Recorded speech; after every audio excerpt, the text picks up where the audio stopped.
Hello बच्चों, let's read this question. The question says write the stability order of following resonating structures.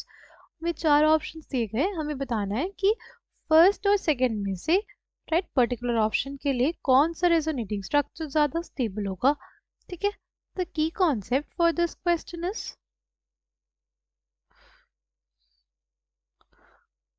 rules for finding out most stable resonating structure. Rules क्या होते हैं to find out most stable resonating structure. ठीक. अगर सबसे पहले बात करते हैं, सबसे पहला रूल जो हमें चेक करना होता है कि अगर स्पीशीज अनचार्ज्ड है, अगर स्पीशीज अनचार्ज्ड होगी तो वो ज़्यादा स्टेबल होगी किसी भी चार्ज स्पीशीज से. राइट. सेकेंड चीज़ क्या देखनी होती है नंबर ऑफ कोवैलेंट बॉन्ड्स. हमें देखनी होती है क्या, number of covalent bonds. Right. Third चीज़ क्या देखनी होती है, थर्ड हमें देखना होता है ऑक्टेट ऑफ ईच एटम. क्या देखना होता है, octet of each atom. Right. Fourth क्या देखना होता है, फोर्थ हमें देखना होता है चार्ज सेपरेशन.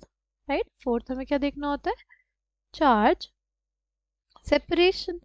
और फिफ्थ क्या देखना होता है, फिफ्थ ये देखना होता है कि जो लेस इलेक्ट्रोनेगेटिव एलिमेंट है, राइट, लेस इलेक्ट्रोनेगेटिव एलिमेंट पे क्या हो, पॉजिटिव चार्ज, और मोर इलेक्ट्रोनेगेटिव एलिमेंट पे क्या हो,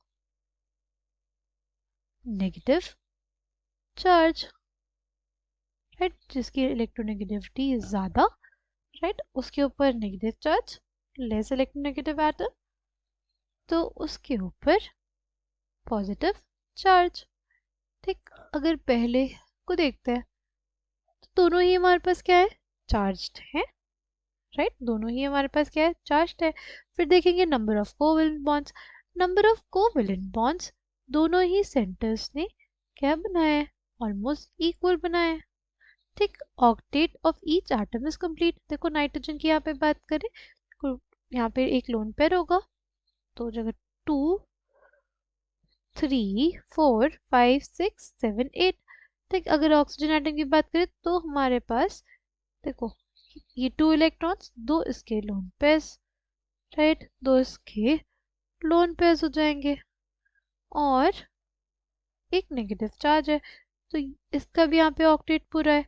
यहाँ पे देखते हैं दो लोन पेयर्स होंगे और ये डबल बॉन्ड यानी 8 इलेक्ट्रॉन्स इसके पूरे. राइट. इन सब के तो 8 इलेक्ट्रॉन्स पूरे ही ऑलरेडी. अगर इस नाइट्रोजन की बात करें तो यहाँ पे भी दो लोन पेयर्स होंगे. ठीक. दो लोन पेयर्स की वजह से इस नाइट्रोजन का भी ऑक्टेट पूरा है. चार्ज सेपरेशन दोनों में ऐसा कुछ नहीं है तो हम लोग किस बेसिस पे इसको देखेंगे कि जो लेस इलेक्ट्रोनेगेटिव एटम है उसमें पॉजिटिव चार्ज होना चाहिए और मोर इलेक्ट्रोनेगेटिव पे नेगेटिव चार्ज होना चाहिए. राइट. मोर इलेक्ट्रोनेगेटिव एटम कौन सा है, ऑक्सीजन, उस पर नेगेटिव चार्ज होना चाहिए.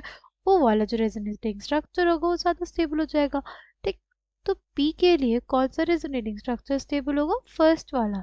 First will be more stable then second. अगर बात करते हैं क्यू की, देखो क्यू में क्या है, सबसे पहले चार्ज दोनों है. अगर बात करते हैं नंबर ऑफ कोवैलेंट बॉन्ड्स की तो देखो हमारे पास जो नंबर ऑफ कोवैलेंट बॉन्ड्स बन रही है वो इक्वल है इस केस में भी. ठीक. अगर ऑक्टेट की बात करते हैं, ऑक्टेट ऑफ ईच एटम, तो ये जो कार्बन सेंटर्स है इनके ऑक्टेट तो पूरा है, यहाँ पे भी ऑक्टेट पूरा है. ठीक. अगर बात करते हैं नाइट्रोजन की तो यहाँ पे एक लोन पेयर और बाकी एक ये वाले बॉन्ड और दो हाइड्रोजन के बॉन्ड से जुड़ा है यानी इसका भी ऑक्टेट पूरा है.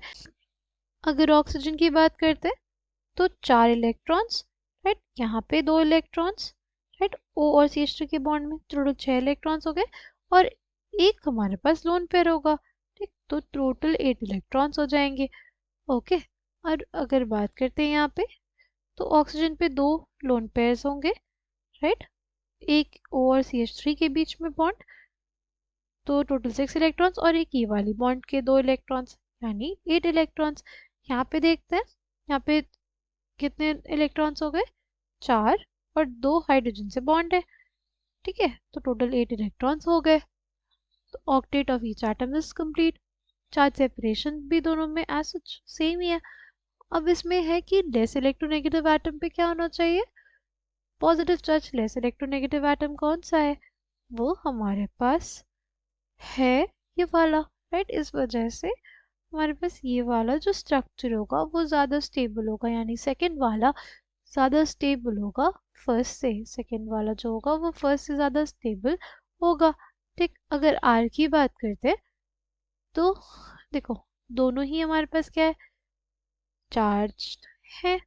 अगर नंबर ऑफ कोवेलेंट बॉन्ड्स की बात करें वो भी अप्रॉक्सीमेटली सेम होगा, राइट। अगर बात करते हैं ऑक्टेट ऑफ ईच एटम की तो देखो यहाँ पे ये वाला जो कार्बन सेंटर है इसका ऑक्टेट तो नहीं पूरा है, राइट। ये यहाँ पे ऑक्टेट तो नहीं पूरा है। इस वजह से हम लोग ये बोलेंगे कि ये वाला जो स्ट्रक्चर है वो ज़्यादा रेजोनेटिंग स्ट्रक्चर ज़्यादा स्टेबल होगा। ठीक है, इसमें हर एक एटम का जो ऑक्टेट है वो पूरा है। ठीक, कार्बन सेंटर्स का है ही। और ऑक्सीजन के लिए देख लेते हैं, ये 3 बॉन्ड्स बनाए 6 इलेक्ट्रॉन्स और 2 इलेक्ट्रॉन्स ऐसे होंगे यानी एक लोन पेयर। टोटल ऑक्टेट यहाँ पे पूरा है।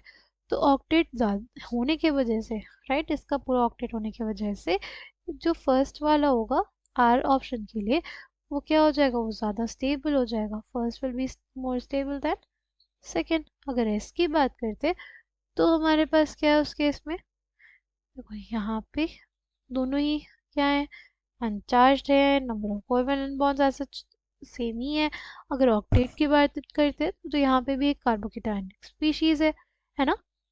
और जो कार्बोकेटायन होते हैं वो इलेक्ट्रॉन डेफिशिएंट स्पीशीज होता है, राइट। यहाँ पे उसका ऑक्टेट नहीं पूरा है, बल्कि यहाँ पे तो ऑक्टेट पूरा होगा क्योंकि ये 4 इलेक्ट्रॉन्स और 2 क्लोरीन के लोन पेयर्स।